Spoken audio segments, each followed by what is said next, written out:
Jai Gurudev. Jai Gurudev sir. எல்லாம் சௌக்கியமா இருக்கீங்களா? thumbs up. Excellent. That's the spirit. We are class apart. Always have that kind of. We are the beacon light. Jai Gurudev for the whole world.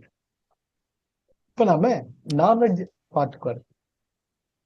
நம்ம வாழ்க்கையில ஒவ்வொரு நாளும் பார்த்துட்டு இருக்கோம். பிறந்ததுல இருந்து காலையில சூரியன் உதிக்கிறது, அன்றாட என்னென்ன பண்றோம் நாம.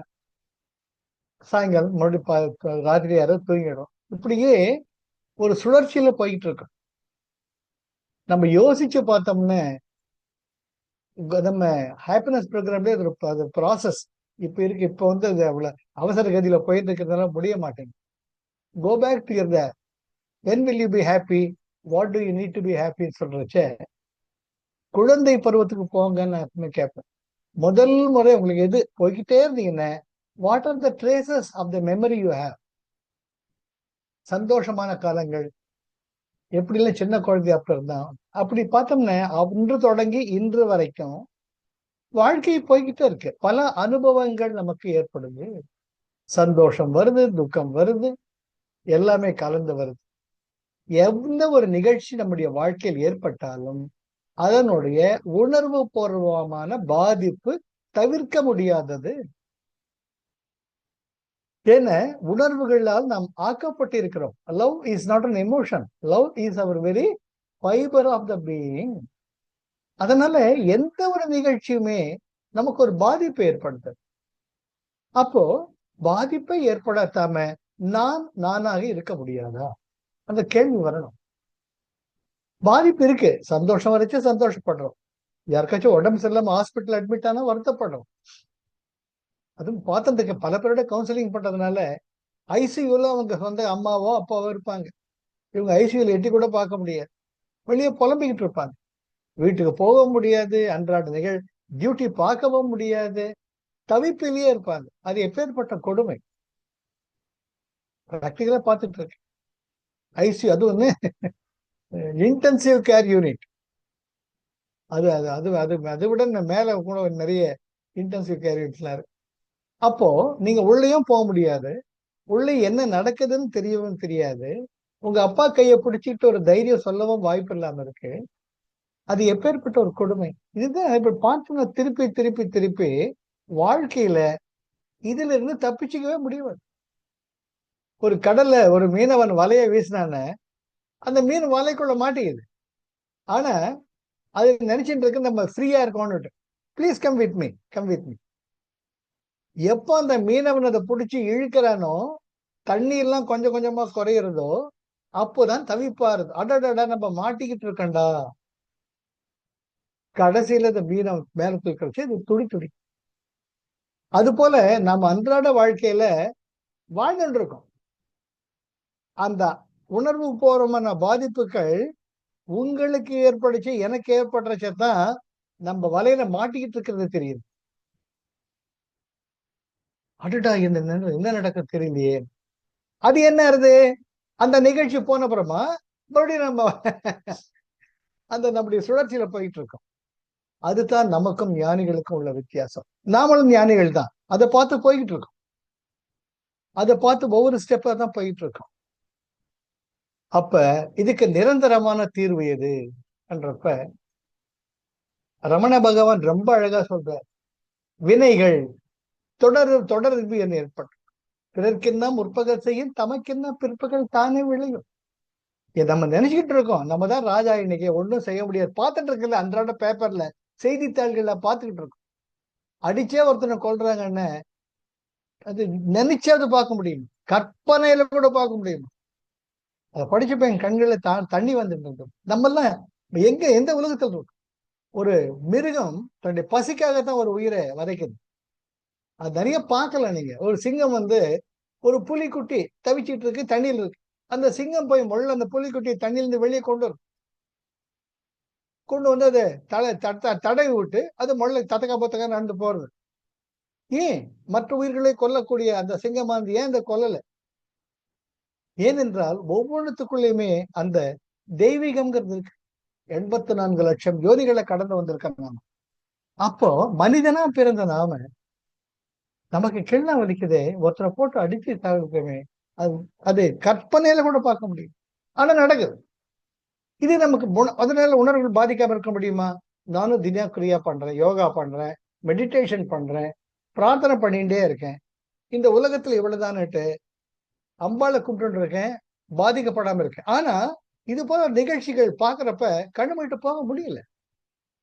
ஏன்னா ரத்தமும் சதையுமான ஒரு உயிரை நம்ம இருக்கணும். அதனால மற்றவங்க என்ன நடந்திருக்கும்னு நினைக்கிறப்ப வலிக்குது. இது தவிர்க்க முடியாது. இது தேவையான ஒரு கேள்வி வருது. அதுதான் ரமண பகவான் சொல்றாரு, இந்த உலகம் இப்படிதான்டா இருக்கும். இதுதான் வந்து ஒரு நாடகம். ஒரு செஸ் கேமே 2 பக்கமா நம்மளே வந்து விளையாடுற மாதிரி. இந்த பக்கம் விளையாடுறோம், அந்த நானும் விளையாடி இருக்கேன். அந்த காலேஜ் டேஸ்ல புக்ஸ் எல்லாம் இருக்கும். Chess already played by the stalwarts, the grandmasters. அது நம்மள விளையாடி பார்க்கலாமேட்டு செஸ் போர்டுல எல்லாம் வச்சு இந்த பக்கம் நானே ஆடி எதிர்பார்க்கணும் ஆடும். அதுல விளையாட்டா இருக்கும். ஆஹா, எவ்வளவு புத்திசாலித்தனமா மூவ் பண்ணிருக்காங்கன்னு காலேஜ் டேஸ்ல நினைப்பேன். That's one of the move helps us to sharpen our brain and thinking power. That's really good. அப்படி நினைக்கிறச்சே இந்த விளையாட்டு ஒரு வாழ்க்கையின் விளையாட்டு. ரமண பகவான் சொல்றார், வெளி விடயங்களை விட்டு. இது இப்படிதான்டா இருக்கும். அது இதுக்கு ஏங்கிற கேள்விக்கு பதிலே கிடையாது. ஏன்ற கேள்விக்கு பதிலே கிடையாது.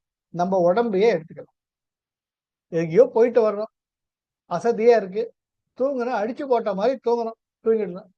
இன்னொரு நாள் ராத்திரி படுத்து படுத்து தூக்கமா வர மாட்டேங்குது. ஏன் தூக்கம் வரல? கேள்வி கேளுங்க. நேற்று அடிச்சு போட்ட மாதிரி தூங்குறேங்க, இன்னைக்கு ஏன் தூக்கம் வர மாட்டேங்குது? ஏன் தெரியாது. தெரியாது சார். உங்களுக்கு வந்து ஆண் குழந்தை பிறக்குமா, பெண் குழந்தை பிறக்குமா தெரியல, எனக்கு பெண் குழந்தை தான் வேணும். Is it your choice? அது போல பார்க்கிறச்சே இந்த உலகம் எப்படித்தான் இருக்கும். அப்போ எனக்கு நிரந்தரமான அந்த விடுதலை உணர்வு எப்போ ஏற்படும்? அதுதான் செல்ஃப் ரியலைசேஷன். அதுக்கு பகவான் ரமணர் ரொம்ப அழகா சொல்றார். வினையின் பயன் விழிவுற்று வித்தாய், வினைக்கடன் வீழ்த்திடம் உந்தி பெற, வீடு தரலை உந்தி பெற. நீ தினம் செய்யற வேலைகள் நல்லது கெட்டது, நல்லது கெட்டது மாத்தி மாத்தி மாத்தி பண்ணிட்டு இருக்க. எது நல்லது எது கெட்டதுன்ட்டு நீங்க நிர்ணயம் பண்ண முடியாது. உங்களுடைய எண்ணங்கள், உங்களுடைய உள் உணர்வுகள், உங்க பழைய கர்ம வினைகள், உங்களை சுத்தி இருக்கக்கூடிய ஜனங்கள், பொருள்கள், இதை பொறுத்துதான் இருக்கு. நீங்க நினைச்சிட்டு இருப்பீங்க நான் நல்லது பண்ணி நினைச்சு பண்ணேன். நமக்கு வாழ்க்கையில் ஒவ்வொருத்தருக்கும் இந்த அனுபவம் ஏற்பட்டிருக்கும். ஐயோ, நான் நல்லது நினைச்சுதானே பண்ணேன், என்ன இப்படி என்ன தூக்கி போட்டு பேசிட்டாங்களே, என்ன இப்படி அவமானப்படுத்திட்டாங்களே, அந்த அனுபவம் எல்லாருக்கும் ஏற்படுறது, நான் உள்பட. ஏன் அப்படின்னு கேட்டா அது பதில் கிடையாது. ஏன்னா நான் யாரோட இன்ட்ராக்ட் பண்ணிட்டு இருக்கணும், அவர் ஒரு முடிவு எடுத்துட்டார். இவன் என்னை ஏமாத்ததான் பண்ணியிருக்கான்ட்டு ஒரு முடிவு எடுத்துட்டார். ஆனா என்னுடைய எண்ணம் அதுவா இருக்காது. அந்த சூழ்நிலைகள்ல அவர் நினைக்கிறார், இவன் படவா பிளான் பண்ணி என்னை ஏமாத்தணும். அதை விளக்க முடியாது. You cannot convince a person. So அப்போ நம்ம தலையெழுத்து, நம்ம கர்ம வேணா எவரையும் ஏமாத்தி இருக்கோம், இன்னைக்கு இப்படி வாங்கி கட்டிக்கிறோம் வர வேண்டியதுதான். அதனால அவர் என்ன சொல்றார், இந்த உலகம் அப்படிதான். வினையின் பயன் விழிவுற்று. என்னைக்கோ பண்ணிருக்க, யாருக்கோ தெரியாது. குருஜி சொல்வார், இந்த கர்மாங்கிறத வந்து இட்ஸ் அன்ஃபேத்தமபிள் ஓஷன், ஆழம் காண முடியாத கடல். வினை பயன் என்பது நீங்க ஆராய்ச்சி பண்ணவே முடியாது. ஏன் எதுக்குன்ற கேள்விக்கு பதிலே கிடையாது. பல நாட்கள்ல பல அனுபவங்கள்ல கிடையாது. அதனால அவர் என்ன சொல்றார், வீடு தரநிலை உந்தி பெற. இது மாத்தி மாத்தி மாத்தி மாத்தி பாவ காரியம் பண்ணா அதுக்கான பலன் உண்டு, புண்ணிய கர்ம பண்ணா அதுக்கான பலன் உண்டு. இது ரெண்டுமே உனக்கு சுதந்திரத்தை கொடுக்காது. புண்ணிய காரியம் பண்ண உனக்கு நல்லது விளையும், அதையும் நீ அனுபவிக்கிற. நல்லது அனுபவிக்கிறச்ச பல தவறுகள் செய்ய நேரம். அதுதான் ஒரு ரொம்ப ஒரு ஏழை இருந்தானா, பிச்சைக்காரன்னு வச்சுக்கலாமே, அவன் என்ன பண்ணுவான்னா தினம் தனக்கு வரக்கூடிய வருமானத்துல நாய், மற்ற ஆடுகள், இதுக்கெல்லாம் வந்து ஏதோ ஒரு வாழைப்பழமோ ஏதோ ஒன்று வாங்கி தினம் போடுவோம், போட்டுதான் சாப்பிடுவோம். இது ஒரு அற்புதமான புண்ணிய காரியமா பிழையுது. அடுத்த பிறவியில அவன் ஒரு சிற்றரசனா பிறக்கிறான், ராஜாவா பிறக்கிறான். அந்த விட்டக்குறை தொட்டக்குறை அந்த குணம் டிஎன்ஏ அப்போ என்ன பண்றான், தினம் அவன் வந்து ஒரு உயிர்களுக்கு அன்னதானம் கொடுக்கறத வழக்கமா வச்சுக்க. இப்படி இருக்கச்சு அந்த உள்ளுணர்வு தெரியுது, நம்ம நல்லது பண்ணதுனால தான் ராஜாவானோம் அப்படின்னு. அப்போ அடுத்த ஜென்மத்துல மறுபடியும் பிச்சைக்காரனா பிறக்கிறான். அவனுக்கு ஒரு கேள்வி, என்னடா இவ்வளவு நல்லது ஒண்ணும் பிச்சைக்காரனா பிறந்திருக்கமேன்ட்டு. அப்போ அவன் கேட்கிறான். அப்போ இந்த பக்கம் சத்குரு ஒருத்தர் வர்றார். சுவாமி, முன்னு ஜென்மம் நல்லது பண்ண, போன ஜென்மாவில் ராஜாவா இருந்தேன், இப்போ மறுபடியும் பிச்சைக்காரனா இருக்கேன். ராஜாவா இருந்தவன் என்ன மேல எல்லாம் போகணும், ஏன் இப்படி பண்ணிட்டீங்க? அவர் சொல்றாரா, டேய், நீ பிச்சைக்காரனா இருந்தப்போ உனக்கு 10 ரூபாய் வருமானம், அதுல 1 ரூபாய் 2 ரூபாய் மற்ற உயிரின் செலவு பண்ண, அதுக்கான பலன் இருந்துச்சு. நீ ராஜாவாயிட்ட, ராஜாவான அப்புறமா கூட பிச்சைக்காரனா இருந்தியோ, அவ்வளவு பண்ணதான் பண்ணிட்டு இருந்த. ராஜாவுக்குரிய அந்த நிலைக்கு தகுந்த மாதிரி நீ அதிகமாக தர்ம காரியங்களை பண்ணல. இது உனக்கு ஒரு அனுபவம். அது போல நம்ம ஒவ்வொருத்தர் வாழ்க்கையிலுமே பல அனுபவங்கள், பல சந்தர்ப்பங்கள் வருது. 100 ரூபாய் சம்பாதிச்சிருந்தா 10 ரூபாய் தர்மம் பண்ணணும். இப்ப 10,000 ரூபாய் வருது. 10,000 ரூபாய் வரைச்ச 1000 ரூபாய் தாராளமா கொடுங்க. கொடுக்கறதுக்கே என்னைக்குமே குறையாது. அதுதான் பகவான் ரமணர் சொல்றார். இந்த கர்ம வினைகள் தொடர்ந்து போயிட்டு இருக்கு, ஏன்னு தெரியாது. அதுக்கு என்ன பண்ணணும்? இறைவன் உனக்கு விடுதலை வேணும்னா, அவர் கடவுள் சொல்லவே இல்லை, இறைவன் சொல்லவே இல்லை, தயவு செஞ்சு பாருங்க. உனக்கு சுதந்திரம் வேணும்னா, நல்லதும் வேணாம் கெட்டதும் வேணாம், உசப்பாடான்னு இருந்தா போறோம், நான் நானா இருக்கணும். அதுதான் ரமண பகவான் செஞ்சது. நான் நானாக இருக்க வேண்டும். அதுக்கு என்ன பண்றப்ப இறைவனை கருத்தனுக்கு ஆக்கும் நிஷ்காமிய கர்மம், கருத்தை திருத்தும் வழி, அது உத்தி பெற கதி வழி காண்பிக்கும் உத்தி பெற. நிஷ்காமிய கர்மம், நீ என்ன ஒரு செயல் செஞ்சாலும் ஐ, மீ, மை, மை, நான், எனக்கு, எனது, என்னுடைய என்ற அந்த கொட்டேஷனுக்குள்ள இல்லாம ஒரு காரியம் பண்றச்சு, அதனால் வரக்கூடிய பலன் உன்னை அணுகாது, உனக்கு சுதந்திரத்தை கொடுக்கும். இப்போ ஒரு நீங்க அப்படி போயிட்டு இருக்கீங்க, ஒரு கண்ணு இல்லாதவர் வர்றார். நான் பண்ணுவேன் எப்பவுமே ஜோபில, நான் அருணுக்கும் தான் சொல்லியிருக்கேன், ஜோபில எப்பயுமே ஒரு 100 ரூபாயோ 200 ரூபாயோ வச்சுக்கணும். 10 ரூபாயாவா 20 ரூபாயோ அவங்க கேட்கறாங்களோ இல்லையோ, நமக்கு கொடுக்கணும்னு கொடுத்துடணும். அப்போ அப்படி கொடுக்கறச்ச அந்த உயிருக்கு நான் ஒரு நல்லது செய்யக்கூடிய ஒரு அனுபவத்தை, ஒரு வாய்ப்பை அந்த இறைமை எனக்கு கொடுத்திருக்குன்ற பணிவோட கொடுக்கணும். கொடுக்கும் கை தாழ்ந்தும் எடுக்கும் கை உயர்ந்தும் இருக்கணும். எங்க அப்பா எப்பவுமே சொல்லுவார், டேய், நான் அதான் பேங்க்ல முதல்ல என் ஜாப்ல 1973 அக்டோபர் 1 73 சேர்த்து பண்ணி எங்க அப்பா அம்மா நமஸ்காரம் பண்ணிட்டு போயிட்டு வரமான்னு. அப்ப எங்க அப்பா சொன்னது, டேய், உன் சம்பாத்தியத்துல 10% வந்து கிடையாது. இன்னைக்கு நம்ம இந்த நல்லா இருக்கணும் காரணம் அதுதான். அந்த பணத்தை எடுத்து தனியே ஒரு பேங்க் அக்கௌண்ட்ல போட்டுடும். எப்போ ஒரு குழந்தைக்கு ஒரு துணி எடுக்கணுமோ, ஒரு பாவாடையோ தாவணியோ இல்லாம இது படிக்கிற டைம்ல, பிள்ளைகளுக்கு படிக்கிறதுக்கு வசதி இல்லாத நேரத்துல பசின்னு வர்றச்ச கண்ணை மூடிக்கிட்டு அதுல எடுத்து கொடு. நீ நல்லா இருப்ப, உன் குடும்பம் நல்லா இருக்கும். இதை இன்னைக்கு வரைக்கும் நான் தொடர்ந்து பண்ணிட்டு இருக்கேன். என் மனசாட்சிக்கு தெரியும். ஆக வாழ்க்கை ஒரு நீரோட்டமா போறது, அனுபவங்கள்லாம் வருது, அலைகள் வருது. இருந்தாலும் அமைதியான ஆழ்கடல் போல எனக்குள்ள எதையுமே அசைக்க முடியாத ஒரு நிதானமும் நம்ம ஆனந்தமும் இருந்துகிட்டே இருக்கு. அதற்கு காரணம் அது. அதனால நீங்க ஒரு நல்லது பண்றச்ச ஐ, மீ, மை, மைன் இருக்கான்னு பாத்துக்கோங்க. இருந்த உடனே ஒரு டப்புன்னு ஒரு தட்டு தட்டிக்கோங்க. ஏன் தலைக்கான பிடிக்கிறேன், கம்முன்னு கடவுள் ஒரு வாய்ப்பு கொடுத்தது. அன்னைக்கு அப்படிதான் பஸ் சிக்னல் நின்று திருநங்கை வர்றாங்க சார். அவங்க வாழ்க்கையில நம்மள ஒரு நாள் கூட நினைச்சு பார்க்க முடியாது.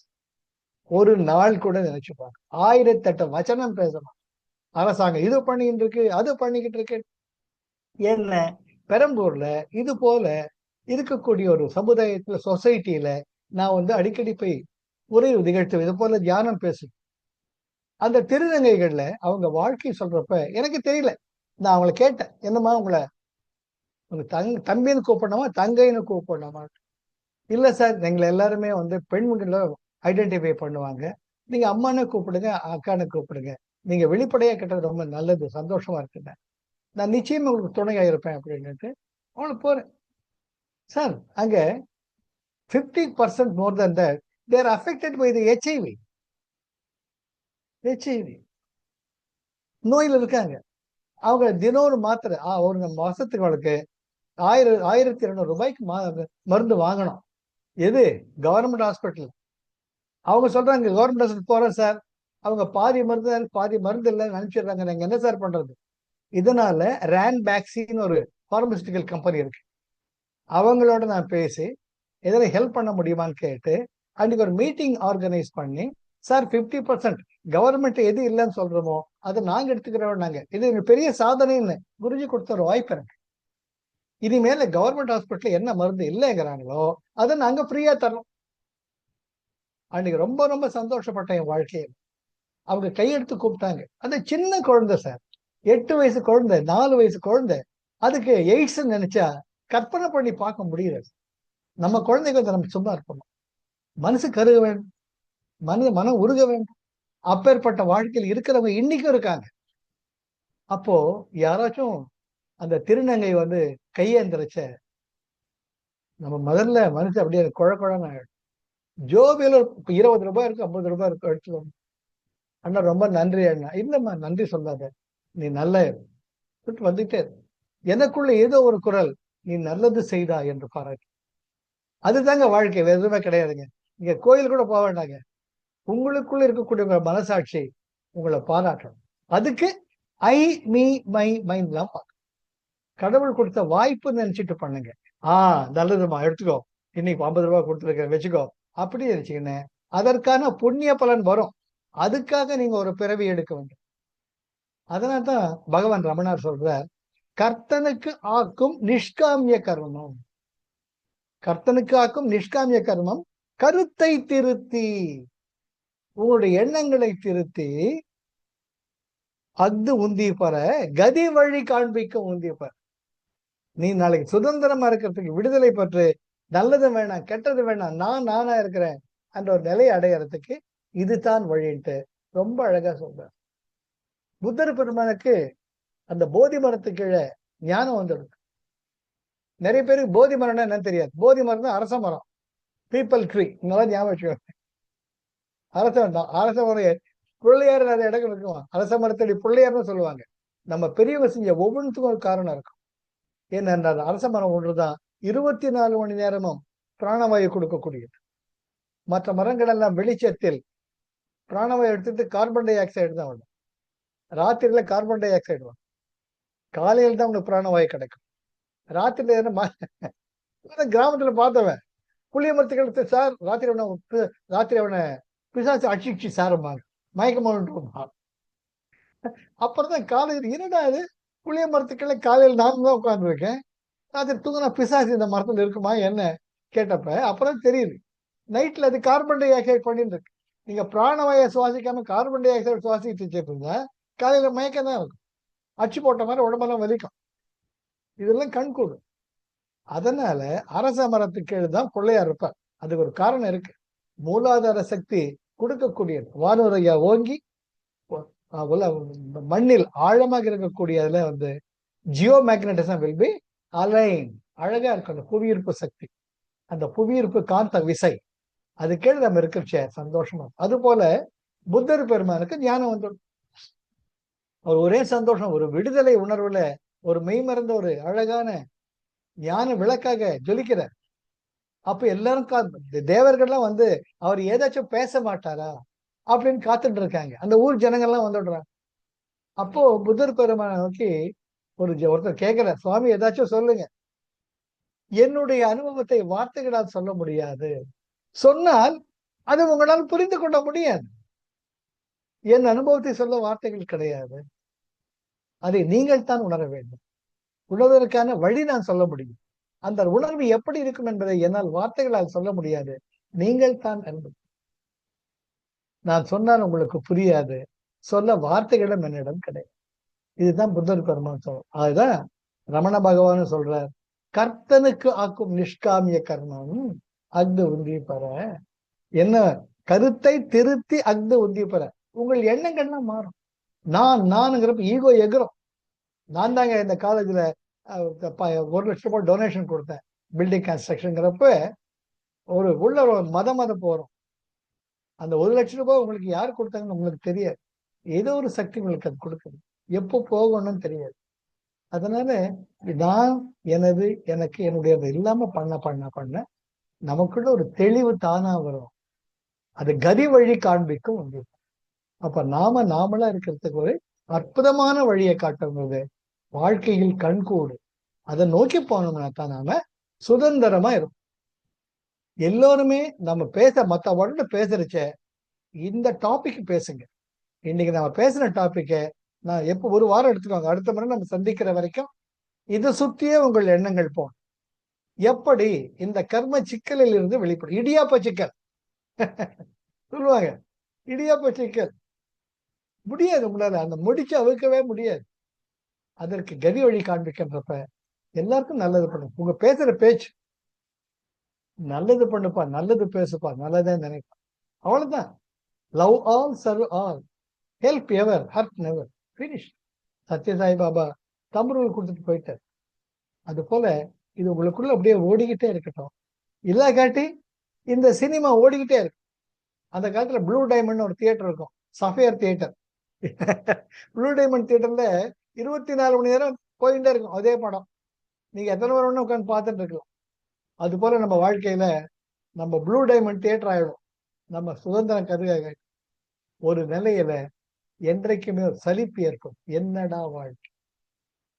அதுக்கு முன்னாடி நம்ம புத்திசாலி. அப்போ நம்ம உடம்பு ஒத்துழைக்காம போகல.